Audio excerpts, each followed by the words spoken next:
Hello, my name is Jana Rodriguez, and for my Protostome video assignment, I chose coral. I'm in Bio 112, section 553. So to begin, it's just a simple introduction to coral. So its common name is coral, and its scientific name is also coral since it encompasses such a diverse group of marine organisms.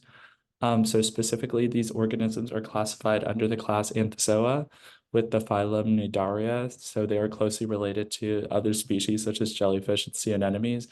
And just like a quick little fact, nearly 6,000 different species and types of coral have been identified. So their habitat and location. So corals thrive in like warmer, shallower water, which is why they can be seen. You can kind of see it from this photo, closer to the equator. So they could like water where sunlight is able to pierce, since they do have a symbiotic relationship with algae, and algae perform photosynthesis, but I'll get into that later in the video. So yeah, as mentioned, they are primarily found in warmer waters, so just like along the coast of the Philippines, Indonesia, and Australia. So for their feeding relationships, so they are heterotrophic, which means that they need to get their energy from other sources. And as I did mention before, they do have a symbiotic relationship with algae, which live inside the coral. So that's kind of the benefit that the algae get, while the coral receives the nutrients. So um, from the photosynthesis that the algae performs. So coral can also catch tiny particles of food with their tentacles. And as far as predation goes, there's a lot of different types of fish, primarily angelfish, as you can kind of see from the photo. But sea stars and sea snails can also feed on the coral.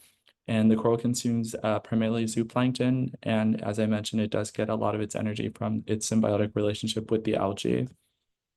So it's evolution. So as I mentioned earlier, they belong to the phylum Cnidaria in the kingdom Animalia, which falls under Eukaryota.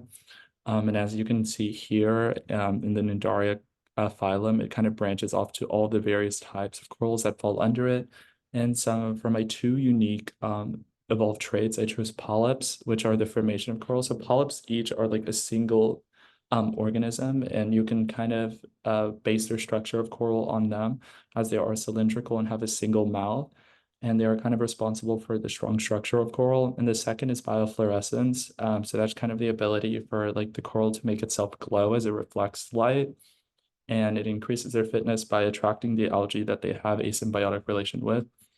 And then finally, the importance of coral. So coral is really important in a marine ecosystem, as they are responsible for a lot of the biodiversity within one. So they provide a habitat and food for multiple marine species, and they also help protect coastlines from erosion. And for humans, they provide a very large economic benefit, as they do attract a lot of tourists, so they can provide quick money to smaller regions.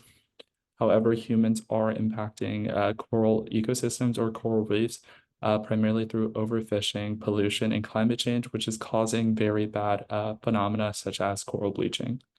And these are my sources. Thank you.